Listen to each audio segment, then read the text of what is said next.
Assalamualaikum warahmatullahi wabarakatuh. Salam bahagia Bapak Ibu Guru Penggerak. Perkenalkan, nama saya Lia Nur Afifah SPD, Guru SD Hang Tua 12 Surabaya. Saya adalah JKP Angkatan 10 Kota Surabaya.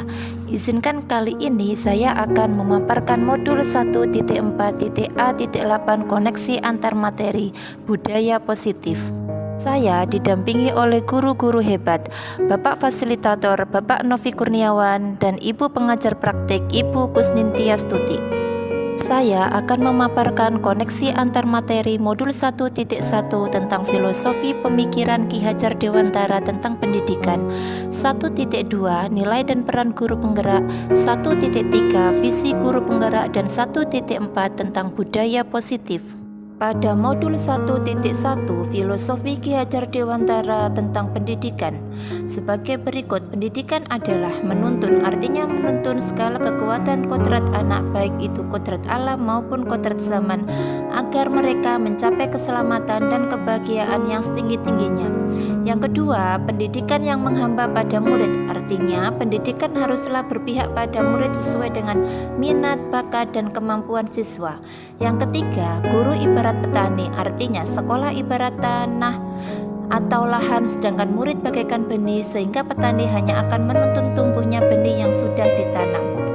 Seorang guru penggerak haruslah memiliki nilai guru penggerak seperti mandiri, reflektif, inovatif, kolaboratif, dan berpihak pada murid. Adapun peran guru penggerak adalah menjadi pemimpin pembelajaran, menjadi coach bagi guru lain, mendorong kolaborasi, mewujudkan kepemimpinan murid, menggerakkan komunitas praktisi. Dari pernyataan Ki Hajar Dewantara, seorang guru harus memiliki nilai dalam menjalankan perannya agar mampu menuntun tumbuh kembang siswa melalui pengajaran yang berpihak pada siswa.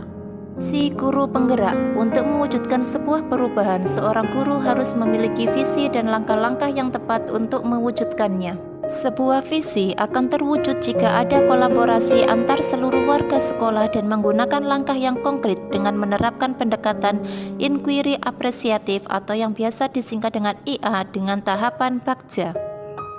Tahapan Bagja adalah akronim dari buat pertanyaan, ambil pelajaran, gali mimpi, jabarkan rencana, atur eksekusi. Selanjutnya yaitu budaya positif. Dengan merumuskan visi yang kita susun dengan menerapkan pendekatan inquiry apresiatif dengan langkah-langkah Bagja, maka akan terwujudlah pembiasaan-pembiasaan yang positif yang kita kenal dengan budaya positif. Budaya positif akan mampu mendorong murid untuk lebih berpikir dan bertindak sesuai dengan keyakinan dan akan menjadikan peserta didik yang merdeka dan lebih bertanggung jawab. Menjawab pertanyaan pertama pada LMS, sejauh mana pemahaman Anda tentang konsep-konsep inti yang telah Anda pelajari di modul ini, yaitu disiplin positif, teori kontrol, teori motivasi, hukuman, dan penghargaan, posisi kontrol guru, kebutuhan dasar manusia, keyakinan kelas, dan segitiga restitusi. Adakah hal-hal yang menarik untuk Anda dan di luar dugaan? Menjawab pertanyaan pertama, sejauh ini saya sudah memahami inti dari modul 1.4 budaya positif tentang materi teori kontrol, disiplin positif, teori motivasi, hukuman, dan penghargaan, posisi kontrol guru, kebutuhan dasar, keyakinan kelas, dan segitiga restitusi. Seluruh teori inti tersebut harus terus saya pelajari dan saya terapkan untuk diri saya dan saya bagikan untuk rekan guru dan sekolah. Pertanyaan kedua, perubahan apa yang terjadi pada cara berpikir Anda dalam menciptakan budaya positif di kelas maupun sekolah Anda setelah mempelajari modul ini? Menjawab pertanyaan kedua, perubahan yang terjadi pada cara berpikir saya adalah tentang penghargaan. Selama ini saya percaya bahwa dengan penghargaan mampu meningkatkan motivasi belajar siswa, tapi ternyata saya salah. Justru penghargaan berdampak kurang baik seperti merusak hubungan, menurunkan kualitas, mengurangi ketepatan, mematikan kreativitas, dan bersifat menghukum dalam bentuk penghargaan. Selanjutnya pertanyaan ketiga, pengalaman seperti apakah yang pernah Anda alami terkait penerapan konsep-konsep inti dalam modul budaya positif baik di lingkup kelas maupun sekolah Anda? Jawabannya, pengalaman yang pernah saya alami terkait budaya positif di sekolah adalah saya pernah menangani siswa yang terlambat datang, dan pengalaman saya ketika di kelas adalah saya pernah menangani siswa yang mencontek saat ulangan. Dari kedua kasus tersebut, saya menerapkan teori segitiga restitusi seperti menstabilkan identitas, validasi tindakan yang salah, dan menanyakan keyakinan. Pertanyaan keempat, bagaimanakah perasaan Anda ketika mengalami hal-hal tersebut?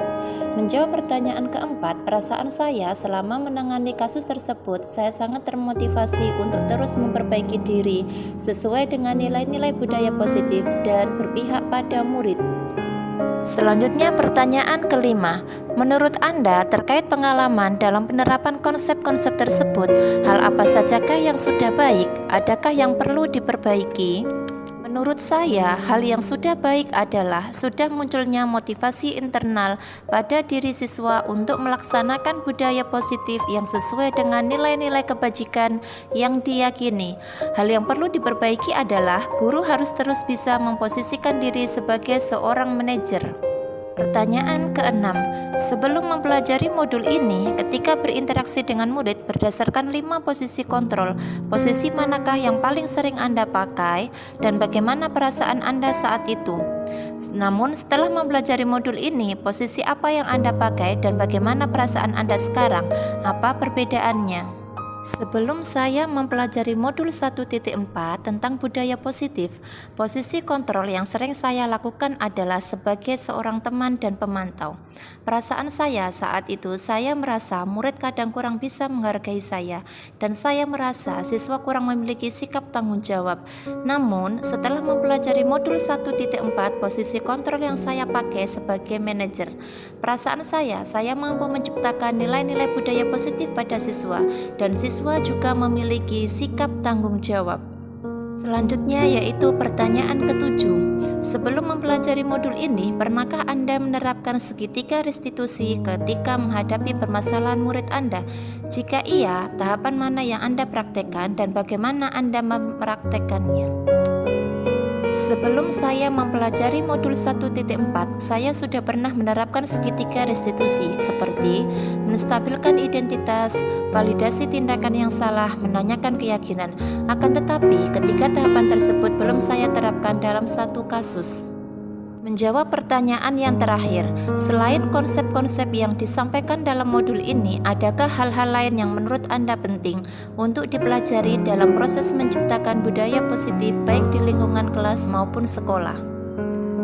Untuk menjawab pertanyaan ke-8, dalam mempelajari modul 1.4 tentang budaya positif, hal yang perlu diperbaiki adalah adanya kolaborasi antara siswa, guru, dan orang tua, sehingga budaya positif ini bukan hanya dilakukan di kelas ataupun di sekolah saja, melainkan di rumah untuk menciptakan siswa yang berkarakter sesuai dengan nilai budaya positif.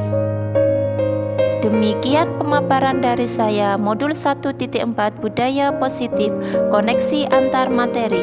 Wassalamualaikum warahmatullahi wabarakatuh. Sekian dan terima kasih. Salam dan bahagia Bapak Ibu guru penggerak, bergerak, tergerak, dan menggerakkan.